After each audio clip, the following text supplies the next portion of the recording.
시청자 여러분 안녕하십니까. 혁명 21 정책위 의장입니다. 오늘도 웃고 시작하겠습니다. 하하하 하하하 헤헤헤헤 헤헤헤 히히히히 히히히 호 호호호 호호호 후 후후 후후. 예, 감사합니다. 어제는 제가 일자리 문정권 들어서 일자리 낭비가 얼마나 심했는지를 120조 정도를 썼는데 절반 이상이 부실한 예산이었죠. 그에 말씀드렸는데, 그러면은 일자리 예산뿐만 아니라 전반적으로 뚝이 무너진 것처럼 국가 예산을, 세금을, 혈세를 어마무시하게 낭비를 했지 않습니까? 전체 예산에 대해서 말씀드리는 시간을 갖겠습니다. 문재인이 5년 실적이 안 잡혀 있네요. 4년 동안 보면 2017년에서 2020년까지 보면은 문재인이 집행한 예산을 보면은 1,558조 5천억, GDP 대비 국내 총생산 대비 20.6%가 되겠고, 박근혜 정부는 1,229조 5천억을 썼네요. GDP 대비 19%. 이명박 정부는 982조 7천억, GDP 대비 19.4%를 썼네요. 그래서 그 1% 차이라 하더라도 어마무시하게 많은 거 아니겠습니까? 그래서 문재인과 박근혜 정부 차이를 보니까 329조를 4년 동안 더 썼고요. 그 다음에 그 GDP 대비로는 1.6%가 늘어났네요. 문정권 예산 폭주 내역을 볼 것 같으면은 매년 세금 알바 일자리를 수십만 개를 만들었지 않습니까? 그 다음에 최저임금 과속 인상을 하다 보니까 부작용이 많이 심해졌죠. 그걸 은폐하기 위해서 세금으로 근로자 임금을 지원해 준 게 있고요. 복지 관련 지출을 마구 확대하고, 그러니까 기초연금, 아동수당, 실업급여, 그 다음에 건강보험 같은 것을 마구 썼죠. 그 다음에 2020년 4월 총선 전후, 작년 9월 추석 전후에서 전국민 재난금을 살포했죠. 그 다음에 타당성 검토 또는 타당성 조사 없는 토목건설 예산을 집행을 했죠. 그러다 보니까 예산을 어마무시하게 쓴 내역이 되겠습니다. 그래서 문이 이런 재정 폭주는, 문이 쓴 이런 재정 폭주는 코로나 때문이 아니고 2019년부터 이전부터 정상계들 이탈했어요. 그러다가 코로나가 발발되면서 2019년 12월 때 발발됐죠. 심하게 탈선했죠. 그래서 2019년 이후에 3년 동안 내리 9%를 넘는 그러한 예산 증가율을 보이고 있어요. 그러면 이 예산을 쓰는데 그 재원이 뭡니까? 세금으로 쓰는 경우가 있고, 세금 내에서 쓰는 게 가장 바람직한 거죠. 그 다음에 또 기금이라는 게 또 있어요. 그 다음에 세금과 기금 가지고 모자라면 뭐 가지고 씁니까? 국채를 발행하죠. 적자 국채를 발행하는 거 아니겠습니까? 그래서 이제 세 가지 측면에서 얘기 드릴 수 있는데, 재원 차원에서 먼저 세금 수입에 의해서 예산을 집행하는 거를 봤더니 그 지표가 뭐냐 하면은 수입이 국세 아닙니까? 국세 나누기 총 세출, 그러니까 지출 비율을 본 거예요. 쓴 예산 중에서 세금으로 커버된 부분이 몇 프로냐, 이걸 본 겁니다. 근데 문재인이 1년 차에는 77.4, 2년 차에는 80.5%, 그 다음에 3년 차는 73.9, 4년 차 62.9, 5년 차 49.4. 점점 내려갔어요. 처음에 1, 2년 차는 어떻습니까? 박근혜 정부 때 박근혜 대통령이, 전 대통령이 정치적 부담에도 불구하고 면세 혜택을 철폐시킨 덕분에 세금이 많이 들어와 있었죠. 그렇지 않습니까? 이거에 대해서 취임 2년차까지는 상당히 도움을 받았고, 아마 3년차 중반까지도 도움을 받지 않았나 싶어요. 그러다 보니까 세금 가지고 돈 쓴 것이, 예산 중에서 세금으로 집행한 것이 70% 넘어갔습니다. 3년차까지. 그러다가 4, 5년차에 60%, 49% 이렇게 뚝뚝 떨어졌어요. 보면은 이전 시간에 말씀드렸습니다만은 이 떨어진 이유가 세금이 덜 들어와서 떨어졌냐? 그렇지 않습니다. 조세 부담률, 국민들이 부담하는 세금 부담률이 20%가 넘는다고 얘기 드렸지 않습니까? 그러니까 전 정부는 20% 미만이었는데 문 정권은 20%가 넘는 조세 부담률을 국민이 가져가지고 세금을 엄청나게 걷었어요. 더군다나 부동산이 폭등하다 보니까 세금이 더 많이 들어왔죠. 거기에 대한 부동산 관련 세금이 많이 들어와서, 세금이 많이 들어왔음에도 불구하고 총 예산 지출한 것 중에서 국세에 대한 비중이 점점 작아진 거는 그만큼 문 정권이 예산을 어마무시하게 썼다. 그 덕분에 예산 집행 대비 세금 비율이 상당히 낮아진 겁니다. 그래서 문 정권이 쓴 국세 총 지출 중에서 국세에 해당되는 비중이 문재인은 66.7%, 박근혜 정부는 70.6%, 이명박 정부는 72%가 됐어요. 그러다 보니까 그 문재인 정권이 지난 정부보다 돈을 얼마나 낭비했는가를 알 수 있는 것이죠. 특히 3년 차에서 5년 차 정책 실패와 코로나로 인해서 예산이 폭증했는데 이를테면 소주주도 성장을 강제하고 그다음에 그러다 보니까 민간 일자리가 감소됐고 그다음에 세금 일자리만 늘어났죠. 그러다 보니까 뭡니까? 예산을 과다하게 집행하는 요인이 됐죠. 거기다 이제 엎친 데 덮친 격으로 코로나까지 오다 보니까 예산이 어마무시하게 쓴 것이죠. 그래서 이런 세금에 대해서 작년 5년 차를 볼 것 같으면은 50%가 안 되지 않습니까? 세금으로 감당할 수 있는 것이 50%도 안 된다는 것이죠. 총 예산 쓰는 것 중에서 세금으로 커버되는 것이 불과 50%도 안 됐다. 그만큼 예산 낭비가 심했다라는 걸 보일 수 있었던 것이고, 그다음에 두 번째는 뭡니까? 기금 관련해 가지고 과다 집행했다는 것이 또 나타나고 있어요. 또 세금과 더불어 또 비슷한 게 기금 아니겠습니까? 그 기금들이 거덜이 났다는 거죠.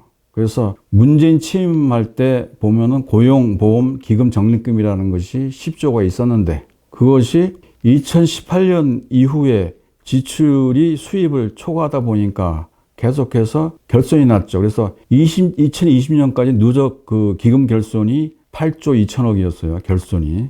그 다음에 작년에 결손이 4조 7천억 해서 약 13조, 12조 9천억이 누적 결손이 일어났어요. 이 실적은 1995년 고용보험제도 이후에 처음 발생한 거라고 얘기합니다. 그만큼 정책 오류로 인한 고용 참사를 그 부작용을 현금으로 퍼붓게 한 결과가 아니느냐.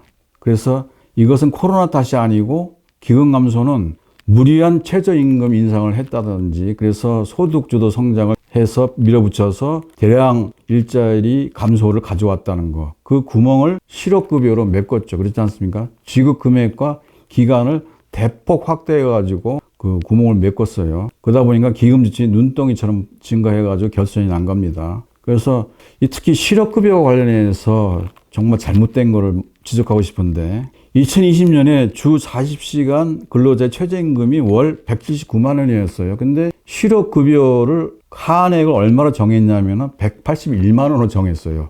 그나마 일하는 사람들 최저임금은 179만 원인데 그렇게 올렸다고 해도 근데 일도 안 하고 실업자 상태에 있는 사람들한테 최저금액이 근로자의 최저임금보다 높은 181만 원을 줬다. 이게 참 잘못된 것이죠. 그래서 이 실업급여 낭비 사례를 보니까 5년간 3회 이상 수령한 사람이 9만 4천 명. 그 다음에 2020년 한 해 동안 4,800억 원이 집행이 됐어요. 그래서 17년 대비 20년 그 실적을 보니까 2배 이상 늘어난 것이죠. 거기다가 이 얌체족들이 급증해가지고 잠깐 일하고 공고 사직을 요구해서 실업급여를 부정 수급을 한 이런 것이 비일비재했다는 거죠. 그래서 10조가 넘던 기금 적립금이 문정권 4년 만에 바닥에 나와가지고 이것을 일반 예산으로 보전치 않으면 파산하게 생겼다. 그 다음에 감사원 감사 결과를 보면은 감사원이 적발한 걸 보면은요. 작년에 61개 공공기금 중에서 27개가 5년 동안 적자 발생됐어요. 그 다음에 2024년도에는 적자 기금이 5개가 추가될 거라 예상하고 있답니다. 건강보험 같은 걸 예를 들 것 같으면은 2011년 이후에 매년 흑자를 냈죠. 그러던 것이 2018년에서 2021년까지 3년 연속 적자를 냈어요. 뭡니까? 건강보험료 혜택을 크게 증가시킨 문재인 케어 탓이 되겠죠. 자, 문재인 정권이 예산을 과다하게 낭비한 것이 세금 가지고 낭비한 것도 있고 기금 가지고 낭비한 것이 있다고 말씀드렸는데 이 세금과 기금으로는 턱도 없이 부족하지 않겠습니까? 이 낭비가 심하다 보니까요. 그래서 문재인의 국채를 발행한 규모를 보니까 2017년에서 20년까지 4년 동안 그 박근혜 정부와 비교를 해보니까 문재인 정권이 4년 동안 발행한 국채가 474조예요. 그래서 매년 97조에서 174조를 발행했죠. 그 다음에 박근혜 정부는 396조를 발행을 했어요. 그래서 매년 88조에서 109조를 국채 발행을 했다. 그래서 문이 박근혜 정부보다 78조를 더 4년 동안 더 발행을 했고 작년에 초과 국채 발행이 76조가 있어요. 176조 발행한 것 중에서 초과 발행한 것이 76조가 되겠습니다. 그러다 보니까 소위 말하면 문재인 국채라고 하는 것은 154조다. 그게 2017년 20년까지 78조 늘어난 거, 박보다 더 문이 더 늘린 거 78조, 그 다음에 작년에 초과분 76조에서 154조가 됩니다. 그래서 국채가 발행되면 국민들 세금으로 이자 부담을 6개월마다 해야 돼요. 세금으로. 그 다음에 원금은 만기 때 부담하는 것이죠. 그래서 이자와 원금을 못 갚으면 어떻게 됩니까? 국가가 부도나는 것이죠. 그래서 이 국채가 상당히 발행하는 걸 신중해야 된다는 걸 말씀드릴 수 있는 거고요. 예를 들어서 국채의 어떤 발행 형태를 보니까 2020년 174조 발행한 거를 사례를 보니까 국채 만기가 3년짜리, 5년짜리, 10년, 20년, 30년, 50년짜리로 나눠져 있네요. 그 중에서 비중이 작은 게 20년짜리하고 50년짜리 제외하고는 비중이 비슷비슷합니다. 근데 이 국채의 평균적 그 만기 기일이 점차 장기화되고 있어요. 2013년에는 6.5년이던 것이 문재인 들어와서 2020년 보니까 11.3년으로 늘어났어요. 미국 같은 경우는 5.8년, 일본이 8.2년, 독일 6.9년, 한국이 11.3년인데 왜 이렇게 늘어났을까요? 좀 이따 얘기를 드리겠습니다. 그래서 이 문 정권이 과도한 예산 집행을 하다 보니까 세입으로는 턱없이 부족하고 그 다음에 20년과 21년 연속으로 100조 원대 적자 국채를 발행했습니다. 근데 대부분이 30년 만기 되네요. 그러다 보니까 이것은 지금 현 문 정권은 돈을 열심히 쓰고 그 다음에 갚는 거는 후세대나 또는 다음 정부에서 감당을 해야 되는 이런 말도 안 되는 일이 벌어진 거죠. 이 와중에 문재인이가 문정권이 들어와서 예산을 과다하게 집행한 것을 그 재원을 보니까 세금과 기금과 국채 발행 이 세 가지가 있었다. 거기에 대해서 현상을 말씀드렸는데 이 와중에 한국은행이 또 수십조 빚으로 돈 푸는 문과 민주당의 이중대 역할을 했습니다. 그 사례를 보니까 민주당이 금년 2월 달에 자영업자 소상공인 320만 명에게 1인당 1,000만 원 지원금을 지급하고 손실도 대폭 늘려서 보상한다고 이렇게 하다 보니까 세금이 없지 않습니까? 세수가 없으니까 추경을 편성해서 35조 편성을 시도를 했어요. 그것이 지난달입니다. 그러다 보니까 어떻습니까? 2월 초에 채권 시장에서 국채가 수십조 발행한다는 소식이 뭡니까? 리스크가 감았는데 3년 만 국채 금리가 치솟았죠. 그렇잖아요. 그것이 3년 9개월 만에 최대치의 최고치라고 얘기합니다. 그러다 보니 국채 금리가 치솟다 보니까 시중 금리가 동시에 올라갔죠. 그래서 가뜩이나 어려운 자영업자나 서민들 이자 부담이 엄청 늘어난 적이 있어요. 일어났죠. 그러다 보니까 정부 대책은 뭡니까? 경제부총리라는 자가 한국은행 총리를 만나서 국채를 매입을 해서 좀 금리가 발작적으로 올라갔는데 좀 진정시켜달라 얘기를 했어요. 국채를 매입하다 보면 국채 가격이 올라가지 않습니까? 그러면 금리가 떨어지죠. 가격과 금리는 서로 역관계에 있으니까. 그래서 금리가 치솟으니까 국채 매입을 해서 한국은행 매입해서 금리를 진정시켜달라 이렇게 얘기를 했어요. 그것이 왜 그렇게 했겠습니까? 자영업자나 소상공인을 위해서 그렇게 한 겁니까? 아니죠. 대선을 앞두고 부정선거를 한 것이죠. 일종의. 그렇지 않습니까? 그래서 선거용으로 수십조 재원을 마련하고자 적자국채를 발행하고 금리 상승의 뒷감당을 한국은행에 전갈한 꼴이 되는 거죠. 그래서 여당 선거용 돈 풀기에 한은이 한국은행이 동원됐다. 그 다음에 한국은행의 발권력, 돈 찍은 것을 당정이 이용을 했다. 여당과 문재인이가 이용을 했다. 그 다음에 중앙은행의 독립성을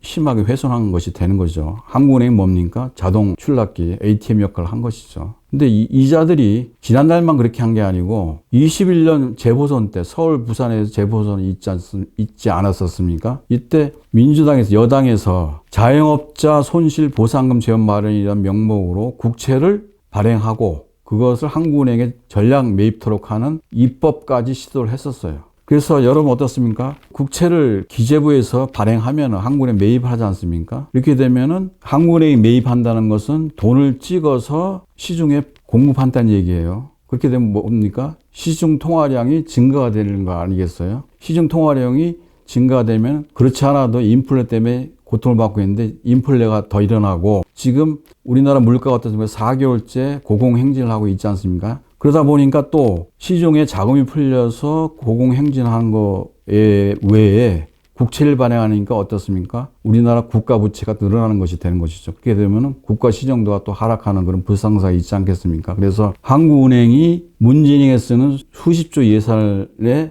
이용당했다라는 말씀을 드린 거고, 그리고 이참에 채권 가격과 금리는 역관계에 있다는 것을 모르시는 분들이 의외로 많아요. 그래서 좀 설명을 드리겠습니다. 제가 100만 원짜리 채권을 투자를 했습니다. 근데 이자율은 10%예요. 10만 원. 그 다음에 3년 만기였습니다. 근데 그것이 제가 갖고 있는 게 우량 채권이라고 하면 어떻습니까? 사는 사람이 많으니까 가격이 올라가겠죠. 그래서 110만 원이 됐다고 칩시다. 그러면은 이자는 만기 때 10만 원을 받는데 100만 원짜리가 110만 원 올라갔으니까 10만 원 나누기 110만 원 하면 어떻습니까? 이자율은 9%가 되겠죠. 10%가 아니고. 그 다음에 거꾸로 제가 갖고 있는 채권이 불량 채권에 대해서 사는 사람이 별로 없어. 그러다 보면 어떻습니까? 가격이 내려가게 되겠죠. 그래서 90만 원으로 내려갔습니다. 그러다 보면 이자는 10만 원 받는 거 만기 때 10만 원 변동이 없고요. 그러면 10만 원 나누기 90만 원 하니까 11%가 되지 않습니까? 그래서 이처럼 채권 가격이 국채 가격이 올라가면은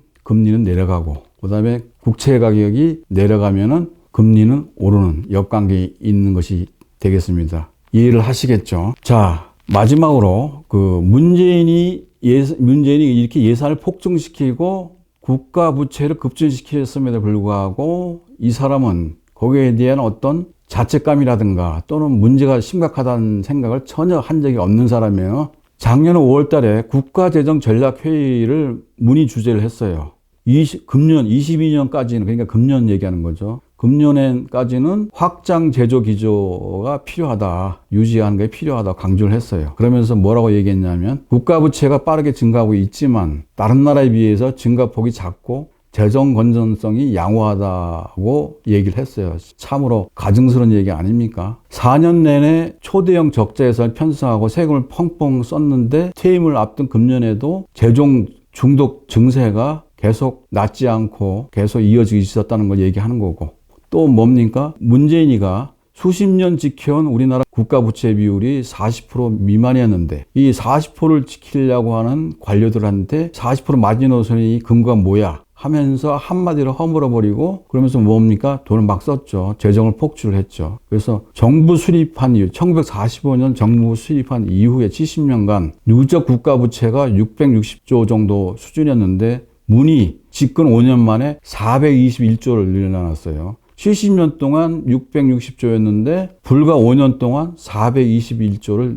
늘려놨어. 근데 그게 뭡니까? 660조의 3분의 2가 되는 거죠. 대단한 대통령 아닙니까? 그래서 2017년에 GDP 대비 39%인 국가 부채 비율이 금년에 50.1%, 51%가 예상이 되고 있죠. 그래서 무디스라고 하는 세계적인 신용평가사가 국가 신용도가 상당히 한국 경제를 위협하고 있다. 그래서 그 높은 국가 부채를 경고를 했어요. 그 다음에 또 어떻습니까? 고용기금이 예산이 10조 정도 있었으니까 이 문정권 생각 때는 껌값 정도 생각했겠죠. 그렇죠. 그것도 작은 돈이 아니지 않습니까? 더군다나 그 10조라는 게 뭡니까? 근로자와 고용주가 매월 급여에서 떼어내가지고 적립한 기금을 대통령과 여당이, 정권이 지들 돈처럼 선심을 썼다는 것이죠. 뭘로요? 실업급여로. 그렇지 않습니까? 설명드렸고요. 그리고 국가재정법에 의하면 세계 잉여금이 생기면 공적 자금을 상환하거나 나라빚을 갚는 쓰도록 규정되고 있어요. 그런데도 불구하고 국가 부채를 급증시킨 정권이 빚값을 생각 안 하고 오히려 오로지 선거용 돈 살포에만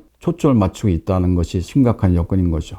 그 다음에 문이 만든 국가 부채를 지금의 청년들이 갚아야 됩니다. 그러니까 문재인은 먹튀 대통령이라고 볼 수도 있어요. 말씀드린 2020년과 21년 2년 동안 집중된 문재인의 국채가 154조라고 그랬지 않습니까? 근데 이 만기가 어때요? 30년 후인 2050년과 51년이 되겠습니다. 그러다 보니까 어떻습니까? 지금 30세 이하의 청년들이 30년 후에 60세 정년 퇴직할 때 갚아야 된다는 얘기가 되고 있는 것이죠. 얼마나 웃기는 얘기입니까? 그 다음에 문이 집권한 5년 동안 늘어난 국가부채가 421조라고 얘기 드리지 않았습니까? 이것을 계산 한번 해보니까 29세 이하 인구가 1540만 명인데 1인당 2733명을 갖다가 3만 원을 갖다가 1인당 2733만 원을 떠안는 꼴이 됐어요. 자, 이들에게 아동수당이라든가 청년수당 같은 푼돈을 주고 거액의 빚을 전가한 정말 훌륭한 우리 문재인 먹튀 대통령 아니겠습니까? 그 다음에 또 선진국에서는 엄격히 지금 정하고 있는 것 중에 하나가 재정을 낭비하는 것을 막는 규정이 있어요. 그래서 그걸 재정준칙이라고 그러는데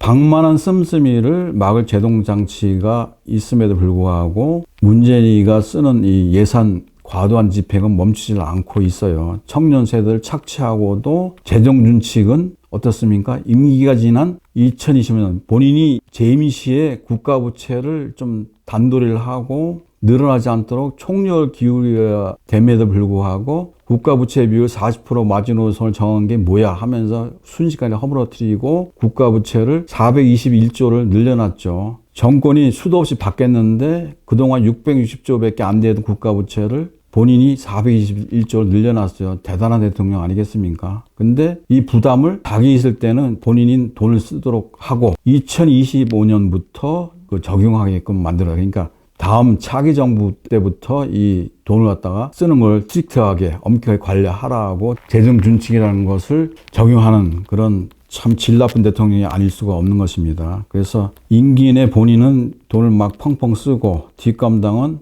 차기 정부 또는 다음 세대에 미뤘다. 그 용서받을 수 없는 인간 아니겠습니까? 그러니까 정말로 여러분들은 지도자 선택을 하는데 정말 소중한 한 표를 행사하더라도 정말 앞뒤로 여러 가지를 생각해서 행사해야 돼서 훌륭한 대통령을 뽑아야지, 그나마 질 좋은 대통령을 뽑아야지, 이렇게 질 나쁜 대통령을 뽑으니까 5년 만에 엄청나게 나라 경제를 망가뜨려 놨죠. 시청자 여러분, 시청해 주셔서 감사합니다.